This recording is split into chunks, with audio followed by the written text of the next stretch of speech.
बहुत बहुत स्वागत है आपका। ब्रेक के बाद एक बार फिर से आगे बढ़ेंगे। एक और बड़ी खबर इस वक्त आ रही है मिर्जापुर से, जहां पर एक घटना हुई है, एक हादसा हुआ है जिसमें 10 लोगों की मौत हुई है। मिर्जापुर में ये भीषण सड़क हादसा जहां पर 10 लोगों की मौत हुई है और तेज रफ्तार ट्रक ने ट्रैक्टर ट्रॉली को पीछे से टक्कर मारी है, जिसमें 10 लोगों की दर्दनाक मौत हुई है। 3 की हालत गंभीर, वाराणसी उन्हें रेफर कर दिया है क्योंकि जो गंभीर रूप से घायल हुए हैं उनको उपचार के लिए फिलहाल अस्पताल भेजा गया है। तेज रफ्तार ट्रक ने ट्रैक्टर ट्रॉली को पीछे से टक्कर मार दी और जब टक्कर मारी तो आप खुद तस्वीरें देख लीजिएगा किस तरह से ये ट्रॉली पलट गई है और इसे पलटने में 10 लोगों की वहां पर मौत हुई। 3 गंभीर रूप से घायल हैं जिन्हें वाराणसी में रेफर कर दिया है उनके उपचार के लिए। बिल्कुल, मिर्जापुर का ये बड़ा हादसा जहां पर आप देख सकते हैं कि कितनी भीषण टक्कर जो है ट्रक और ट्रॉली के बीच में हुई है, जहां पर 10 लोगों की मौके पर ही मौत हो गई है और 3 लोग घायल जो है वो बताए जा रहे हैं। आपको बता दें ये हादसा मिर्जापुर के कछवा थाना क्षेत्र के कटका पड़ाव के पास हुआ है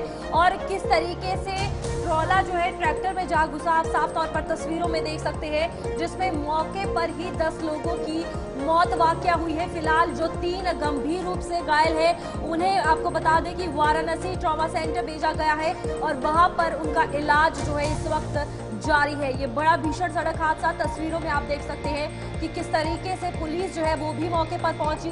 ट्रॉले की तस्वीरें जो है ट्रैक्टर की तस्वीरें देख सकते हैं और ये सड़क हादसा पेश आया है जहां पर ट्रक और ट्रैक्टर जो है आपस में भिड़ गया और ये एक्सीडेंट जो है पेश आया।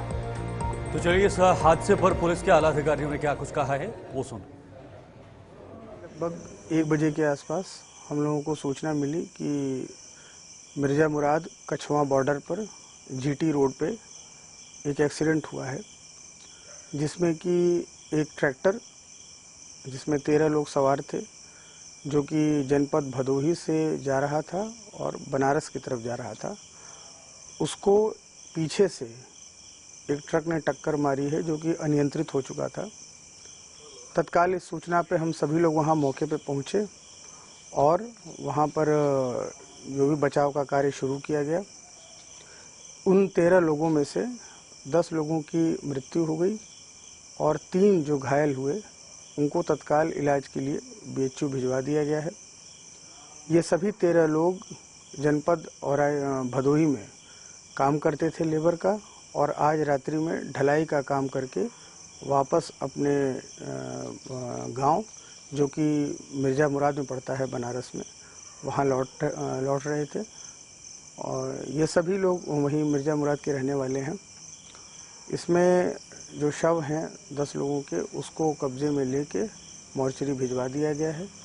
घायलों का इलाज बीएचयू में चल रहा है, जहां उनकी स्थिति सामान्य बताई जा रही है। एफआईआर दर्ज की जा रही है। आगे की आवश्यक कानूनी कार्रवाई कराई जा रही है। मौके पर शांति व्यवस्था कायम। तो आपने सुना कि हादसे के बाद पुलिस अधिकारियों का क्या कुछ कहना है, जहां पर आपको बता दें कि ये भदोही से वाराणसी जो है ट्रैक्टर जा रहा था और ट्रक ने जो है टक्कर मार दी, जिसके बाद आपको बता दें कि इतना खौफनाक मंजर उस वक्त वहां पर रहा है जब ट्रक और ट्रैक्टर की भिड़ंत हुई। तो आपको बता दें कि ये कहा जा रहा है कि कुछ लोग 15 फीट दूर उछलकर पड़े और कुछ लोग तो नाले में जा गिरा, जिसके बाद 10 लोगों की मौके पर ही मौत हुई और 3 लोग गंभीर रूप से घायल, जिनका उपचार फिलहाल चल रहा है। और आपको बता दें कि ये सभी लेबर्स थे और ढलाई का काम करने जो है वो जा रहे थे, जिसके बाद काम खत्म करने के बाद जब ये वापस लौटे तो ट्रक और ट्रैक्टर की भिड़ंत हुई, जिसमें ये बड़ा हादसा पेश आया। इसी के साथ अगली खबर की ओर चलते हैं, जहां पर आपको बता दें कि बड़ी खबर सामने आ रही है। महाराष्ट्र में युवती के साथ गैंग रेप जो है वो हुआ है और दोस्त के साथ ये युवती घूमने गई थी और सड़क पर जो है इस युवती को दरिंदे यानी कि जिन्होंने गैंग रेप किया है वो छोड़कर फरार हो गए। फिलहाल आपको बता दें कि फिर से एक बार महाराष्ट्र में सियासत जो है इस मामले के बाद गर्माती हुई नजर आ रही है, जहां पर आपको बता दें कि यूपी प्रवक्ता ने कानून व्यवस्था पर महाराष्ट्र की सवाल उठाए हैं और आपको बता दें कि ये फिलहाल पुणे में दरिंदगी का एक और खौफनाक चेहरा जहां सामने आया है, जहां पर एक युवती के साथ गैंग रेप हुआ है। बिल्कुल रूपाली, और बेहद ही ये दुखद मामला है जहां पर दोस्त के साथ घूमने गई एक युवती के साथ ये दुष्कर्म का मामला हुआ है। सड़क पर छोड़कर दरिंदे वहां से फरार हो गए। अब इस पूरे मामले पर भी सियासत शुरू हो गई है। देखिए, गैंगरेप हो या बाकी अन्य चीजें हो, सियासत और सियासतदान इन चीजों से पीछे नहीं रहते। यूबीटी के जो नेता हैं उन्होंने भी अपनी प्रतिक्रिया दे डाली है। कोई इन सब चीजों को रोकने के लिए आगे नहीं रहता।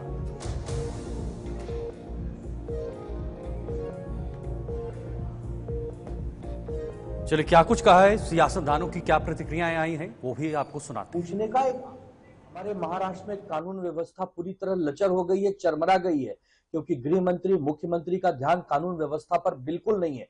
अभी अभी जो घटना देर रात से पुणे के कोंडवा से आ रही है कि हमारी एक बहन जो 21 वर्ष की थी, उसके साथ 3 अज्ञात लोगों ने सामूहिक बलात्कार किया, उसका अपहरण किया, मारपीट की। मतलब अपराधियों में कानून का कोई खौफ रहा नहीं। अपराधी जान गए कि क्या कोई कर लेगा। ये सरकार उदासीन है, सरकार लापरवाह है, सरकार में कानून व्यवस्था नाम की कोई चीज नहीं है। अपराधी बेधड़क घूम रहे हैं, वो भी नवरात्रि के पावन पर्व में। कल ही नवरात्रि का पहला दिन हुआ, घट स्थापना हुई। हम शक्ति की पूजा करते हैं, माँ दुर्गा की पूजा करते हैं, अपनी बच्चियों को, अपनी माताओं बहनों को हम शक्ति कहते हैं, और आज ये घटना सुनने आ गई। मतलब ये जो महायुति की सरकार है, ये क्या चाहती है? एक तरफ कहती है लाडली बहन योजना, दूसरी तरफ अपनी लाडली बहन की इज्जत नहीं बचा पा रही है, उनको सुरक्षा नहीं दे पा रही है। और हम अगर विपक्ष के नाते उनसे सवाल पूछते हैं तो लोग कहते हैं कि हम राजनीति कर रहे हैं। आरोपी कब पकड़े जाएंगे, कौन लोग थे, ऐसा दुस्साहस क्यों किया उन्होंने, ये सारी चीज पूछने का एक आम जनमानस होने के नाते, विपक्ष होने के नाते हमारा अधिकार है। सरकार अगर अच्छा काम करती है तो सरकार की हम एक प्रकार से सराहना भी करते हैं, लेकिन अगर सरकार किसी प्रकार से उदासीन हो गई है, सरकार एक निष्क्रिय हो गई है, तो उसको घेरने का भी हमारे ऊपर दायित्व है। ये जो पुणे की घटना हुई है कल देर रात की, बहुत ही मन। तो सड़क पर छोड़कर ये दरिंदे फरार हुए, लेकिन बेहद ही दुख होता है कि राजनीतिक पार्टियां अपनी सियासी रोटियां सेकने में पीछे नहीं रहते। कोई भी दुष्कर्म के मामलों को रोकने के लिए, इनको नियंत्रित करने के लिए कदम उठाने की बात नहीं करता, लेकिन सियासी जो हवा है उसको कैसे बनाया जाए, सियासी फिजा को कैसे बनाया जाए, इसको लेकर कोई भी मौका सियासतदान नहीं छोड़ते। यही वजह है कि आज भी हमारे देश के अंदर इस तरह के दुष्कर्म के मामले निकलकर सामने आते हैं जो हमारे समाज को कलंकित करते हैं। हकीम देशमुख हमारे संवाददाता महाराष्ट्र से इस वक्त ज्वाइन हो चुके हैं। मैं जरा हकीम से पूरी जानकारी लेता हूं। हकीम, विस्तार से ये पूरी जानकारी बताइएगा, कैसे ये घटना हुई और अभी क्या मंजर दिखाई दे रहा है। देखिए, एक युवती अपने दोस्त के साथ जो है वो बोगदेव घाट, यानी कोंडवा का ये इलाका है जहाँ पर बोगदेव घाट नाम से इसे जाना जाता है, रात वो घूमने गई थी। और ऐसे में जो है 3 अज्ञात लोगों ने आकर के जो है इस पर जो है वो कहीं न कहीं बलात्कार किया है। उसके दोस्त को बांध दिया गया और उसके बाद उसके आंखों के सामने मामला हुआ। इतनी दरिंदगी और इतनी हैवानियत से ये मामला सामने आया है। कहीं न कहीं इन लोगों ने इस तरीके से अंजाम दिया कि लड़की जो है वो अब भी जो है वो अस्पताल में है, घायल है, और कहीं न कहीं पुलिस जो है वो अब इसके तफ्तीश में लग गई है कि ये 3 लोग कौन थे। रात का मामला था और जिस तरीके से कोंडवा पुलिस की अगर बात माने तो कहीं न कहीं 11 टीमें जो है वो लगाई गई है। इसमें तकनीकी टीमें भी जो है वो अपना काम कर रही है और ये तीनों जो बलात्कारी थे, हैवान थे, इनको ढूंढने में पुलिस पूरे तरीके से जो है वो अब लग गई है। शीतल, बिल्कुल। इसी के साथ हकीम, अगर बात की जाए महाराष्ट्र की, तो ये 21 वर्ष की, सिर्फ 21 ईयर्स जो है इस लड़की की एज बताई जा रही है। अभी देश जो है कोलकाता रेप मर्डर केस मामले से बाहर उभरा नहीं है। एक और गैंग रेप जो है सामने आया है और ऐसे कई वारदातें होंगी जो आए दिन सामने आती होंगी। लेकिन अब क्या कुछ लगता है, बार बार हर बार कानून व्यवस्था पर सवाल उठ रहे हैं। कितना जरूरी है कि अब इन चीजों पर ध्यान दिया जाए और साफ तौर पर ना ही सिर्फ लंबा अंतराल केस चलाने पर रखा जाए, बल्कि उन दरिंदों को जल्द से जल्द सजा देना और कानून व्यवस्था में बदलाव लाना कितना जरूरी हो गया है। बिल्कुल सही कहा रूपाली, क्योंकि जिस तरीके से महाराष्ट्र के साथ साथ देश में ये घटनाएं घट रही है तो कहीं न कहीं इन जैसे दरिंदों को जो है वो कहीं न कहीं लगाम लगाने की जरूरत है। लगातार ये मामले सामने आ रहे हैं और जिस तरीके से ये हैवानों के हौसले बुलंद हो गए तो कहीं न कहीं पुलिस जो है वो अपने बल का उपयोग इन पर करना चाहिए। कहीं न कहीं लगातार जिस तरीके से शिकंजे कसे जाते हैं वो काफी नहीं है। इसके आगे आकर के सरकार ने बड़े कदम उठाने की जरूरत है ताकि इन जैसे हैवानों के, इन जैसे दरिंदों के जो है वो हौसले जो है वो कम हो जाए और इस तरीके के मामले सामने ना आ पाए। जी हकीम देखिए, ये गैंगरेप, ये दुष्कर्म के मामले लगातार आ रहे हैं। महाराष्ट्र में भी पिछले कुछ दिनों में आया था और आज फिर से आया। जो दुखद मामला है, जो हमारे समाज में इन सारे लोगों को रहने का कोई अधिकार नहीं बनता जो इस तरह से इन दुष्कर्मों को अंजाम देते हैं। लेकिन सियासी पार्टियां, जिनकी एक बहुत बड़ी जिम्मेदारी होती है, जिनके कंधों पर अपने अपने क्षेत्रों का प्रतिनिधित्व करने की जिम्मेदारी होती है, जो रिप्रेजेंटेटिव्स होते हैं, लेकिन सियासत और सियासी पारी खेलने में कोई भी कोर कसर नहीं छोड़ते। सियासत खेली जाती है इन सब चीज़ों पर। इस पर रुकावट कब लगेगी, इस पर रोक कब लगेगी, नियंत्रण कब होगा, और ख़ास तौर पर ये जो चीज़ें घटनाएं हो रही हैं उन पर कैसे विचार किया जाए, उनको रोकने का कैसे प्लान किया जाए, उस पर कोई बातचीत नहीं होती। बिल्कुल शीतल, देखिए जिस तरीके से ये सियासी पार्टियां जो है, विपक्ष में बैठी पार्टियां लगातार जो है वो सत्ताधारी पार्टियों पर आरोप प्रत्यारोप करती है। पार्टी कोई भी हो, सत्ता किसी की भी हो, विपक्ष का काम ही होता है कि सत्ताधारियों पर जो है वो पूरी तरीके से आक्रमण करने में कोई कसर नहीं छोड़ते। लेकिन ये जो घटनाएं हैं, ये कहीं न कहीं अपनी बहू बेटियों से, अपने माताओं से जुड़ी हुई घटनाएं। इस मामले में सियासत नहीं होनी चाहिए। सभी पार्टियों ने, सभी दलों ने साथ में आकर के जो है वो कहीं न कहीं इस मामलों पर प्रतिबंध की मांग करनी चाहिए और नए कानून बनाने की मांग करनी चाहिए। नए कानून, जो कानून आए हैं उनको सपोर्ट करने की जरूरत है और कहीं न कहीं इस तरीके के मामले ना घटे, इसका प्रयास करने की जरूरत है। आने वाले दिनों में इस तरीके के मामले देखने को ना मिले, इस पर काम करने की जरूरत है। लेकिन पार्टियां अपने अपने सियासी रोटियां फेंकने में जो है वो लगातार डटी रहती है और इसी तरीके से वो काम भी करती रहती है। आने वाले दिनों में और क्या कुछ देखने को मिलता है देखना होगा, लेकिन कहीं न कहीं इस मामले पर अब रोक लगना जरूरी है क्योंकि लगातार ये मामले सामने आ रहे हैं। बहुत बहुत शुक्रिया हकीम, ये तमाम जानकारी के लिए। हकीम देशमुख हमें जानकारी दे रहे थे। आगे बढ़ेंगे।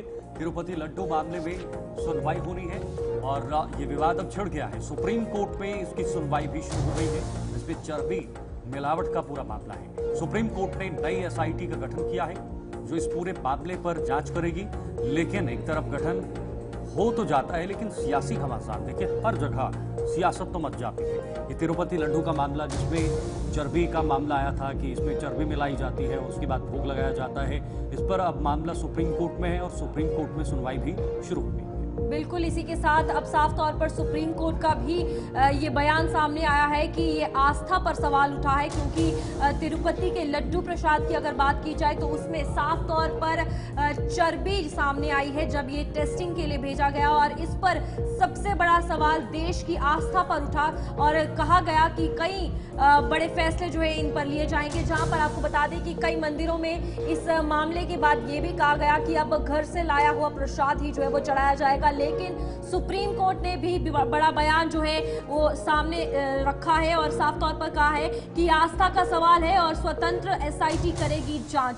तो ये जांच जो है अब एसआईटी द्वारा की जाएगी। अब देखना है कि क्या कुछ फिलहाल निकलेगा। सुप्रीम कोर्ट ने आपको बता दें कि तिरुपति बालाजी प्रसाद बनाने में इस्तेमाल होने वाले घी में मिलावट के आरोपों की जांच भी जो है वो शुरू कर दी है और ये साफ तौर पर कहा गया है कि राज्य सरकार की एसआईटी की टीम नहीं बल्कि नई टीम जो है वो बनाई जाएगी और वो जो है इसका पूरा संज्ञान लेगी। और मामले को लेकर अगर बात की जाए तो फिलहाल सियासी घमासान जो है वो मच चुका है। आगे बढ़ेंगे, अब अगली बड़ी खबर पर नजर रखेंगे और ये बड़ी खबर क्या है, यूपी से, जहां पर गोरखपुर में सीएम योगी ने जनता दरबार लगाया है और जनता दर्शन में सीएम ने लोगों की समस्याएं सुनी है।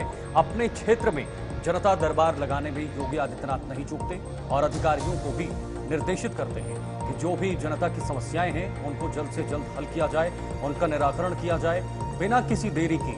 देखिए फिर से तस्वीरें उसी तरह की आई हैं क्योंकि ये इनका अपना क्षेत्र भी है और अपने क्षेत्र में योगी आदित्यनाथ इस विशेषकर ये जनता दरबार लगाते हैं। महिलाओं की समस्याएं सुनी जाती हैं, उनके कागजात देखे जाते हैं, उनके कागजात पढ़े जाते हैं। खुद पर्सनली योगी आदित्यनाथ उनको कतारों में लगाकर पढ़ते हैं, सुनते हैं, उनकी बातें, उनकी जो समस्याएं हैं उनको सुना जाता है और उसके बाद तुरंत रूप से वहां पर अधिकारियों को निर्देशित किया जाता है कि आप जल्द से जल्द इन पर सुनवाई कीजिए, नहीं तो अगर नहीं होगा तो जल्द से जल्द कार्रवाई भी आप पर हो सकती है। पहले भी हुई है, बड़ी बात हुई है। रूपाली। बिल्कुल, इसी के साथ सीएम योगी की अगर बात की जाए, साफ तौर पर जन समस्याओं को सुनने के लिए हमेशा जो है ये जनता दरबार लगाते हैं और लोग जो है अपनी समस्याएं लेकर सामने आते हैं, जहां पर कई समस्याओं का ऐसा होता है कि वही निस्तारण कर दिया जाता है। फिलहाल आपको बता दें कि आज नवरात्रि का दूसरा दिन है और मंदिरों में भक्तों की भीड़ जो है वो उमड़ती हुई नजर आ रही है। जहां पर अगर मंदिरों की बात की जाए तो हजारों की संख्या में श्रद्धालुओं का तांता जो है वो लगा हुआ है। तो आप देख सकते हैं कि अलग अलग तस्वीरें देश में नवरात्रों का उत्साह किस तरीके से सामने है। पंचकुला हरियाणा की तस्वीरें आप देख सकते हैं, लोग पूजा अर्चना कर रहे हैं। गोरखपुर यूपी की तस्वीर जहां पर आप देख सकते हैं कि किस तरीके से पूजा अर्चना जो है वो की जा रही है। और भोपाल एमपी की तस्वीरें, कोलकाता से तस्वीरें, कटरा मां वैष्णो की तस्वीरें और कालका जी मंदिर दिल्ली। तो पूरे नवरात्रों का आज दूसरा दिन है और 9 दिन ये पूजा चलेगी और साफ तौर पर आप देखिए कि मंदिरों को कितने खूबसूरत तरीके से सजाया गया है और श्रद्धा का सैलाब साफ तौर पर देश में उमड़ता हुआ नजर आ रहा है। नवरात्रों के महापर्व की सभी प्रदेशवासियों को, देशवासियों को बहुत बहुत बधाई और शुभकामनाएं देता हूं। ये पर्व, ये त्योहार हमारी संस्कृति के साथ, संस्कारों के साथ जुड़े हुए हैं। मैं सभी के मंगल कामना और उज्जवल भविष्य की कामना करता हूं। ये प्रदेश विकास की नई ऊंचाइयों को छुए, ऐसी मैं माता रानी से प्रार्थना करता हूं। सभी को बहुत बहुत बधाई। एक अपील करूंगा प्रदेशवासियों से कि 100% मतदान करें। ज्यादा से ज्यादा संख्या में घरों से निकल करके लोकतंत्र की मजबूती के लिए, देश और प्रदेश की मजबूती के लिए हम घर से निकल करके ज्यादा मतदान करें, ऐसा मैं प्रदेश के लोगों से प्रार्थना करता हूं। नवरात्रों की शुभकामनाएं देता हूं। कल शाम को 6 बजे प्रचार रुका है और कल 5 तारीख को वोटिंग है। मैं इस प्रदेश के अंदर लगातार हमारा जो केंद्रीय नेतृत्व आया है, उन्होंने आकर के लोगों के बीच में इंटरेक्शन किया है। प्रदेश का आज एक पॉजिटिव माहौल पूरे प्रदेश के अंदर खड़ा है। लोग आदरणीय नरेंद्र मोदी जी जो तीसरी बार प्रधानमंत्री बने हैं, उनके तत्वाधान में प्रदेश को तीव्र गति से विकास की नई ऊंचाइयों के ऊपर पहुंचाने के लिए तैयार हैं। और लगातार जो प्रचार हुआ है, आपको लिए चलेंगे इस वक्त सीधे उधम सिंह नगर, जहां पर उत्तराखंड के मुख्यमंत्री पुष्कर सिंह धामी किसान मेले में संबोधन कर रहे हैं। मैं आज के इस शुभ अवसर पर आप सभी का अपनी ओर से बहुत स्वागत करता हूं, आप सबका अभिनंदन करता हूं। और भी बहुत सारे महानुभाव मुझे यहाँ दिखाई दे रहे हैं, जैसे हमारे शर्मा जी दिखाई दे रहे हैं, जिनको अनेक अवसरों पर कृषि के क्षेत्र में अनेक पुरस्कार भारत सरकार ने आपको पद्मश्री से भी नवाजा है। भाइयों बहनों, हरित क्रांति के अग्रदूत के रूप में पंतनगर गोविंद वल्लभ पंत विश्वविद्यालय का अपने आप में एक बहुत बड़ा स्थान है पूरे देश दुनिया के अंदर। यहाँ के शोध करे हुए छात्र, यहाँ से अध्ययन किए हुए छात्र पूरे देश दुनिया के अंदर मिलते हैं और इनका एलुमनाई का संगठन भी बहुत बड़ा संगठन है। मैं जानता हूँ क्योंकि इसी जनपद में मैं भी पला बड़ा हूँ, इस नाते जब भी मैं कहीं जाता हूँ तो कोई ऐसा अवसर नहीं होता है, चाहे देश के अंदर हो या देश के बाहर हो, हर जगह पर मुझे कहीं न कहीं किसी न किसी रूप में इस विश्वविद्यालय में अध्ययन किए हुए लोग या इस विश्वविद्यालय से जुड़े हुए लोग मिलते हैं। और ऐसे कार्यक्रम में और इस गौरवशाली विश्वविद्यालय में आप सबके बीच में आकर मुझे अत्यंत हर्ष का अनुभव हो रहा है। इस प्रकार के जो किसान मेले हैं, निश्चित रूप से जैसा कि हमारे कुलपति महोदय ने बताया कि किसान भाइयों की उन्नति में ऐसे मेलों का बहुत महत्वपूर्ण उनकी भूमिका होती है, महत्वपूर्ण भूमिका निभाते हैं, जिसमें क्योंकि इस प्रकार के मेलों के माध्यम से हम सब लोग एक स्थान पर जहां इतने सारे लोगों से मिल पाते हैं, उसमें हमारे वैज्ञानिक भी होते हैं, किसान भी होते हैं, उद्यमी भी होते हैं, और जो कृषि से संबंधित नवीनतम जो टेक्नोलॉजी है और बहुत प्रकार की जानकारियां, क्योंकि देश दुनिया के अंदर आज नए नए शोध हो रहे हैं, नए नए अनुसंधान हो रहे हैं, उन सब से हम सबको नजदीक से उनको जानने का अवसर मिलता है, समझने का अवसर मिलता है, देखने का अवसर मिलता है, और एक विजन हमारा भी बड़ा होता है, क्योंकि देखने से, मिलने से, नई नई तकनीकों को जानने से वास्तव में हम अपने विजन का विस्तार करते हैं, एक एक्सपोजर मिलता है।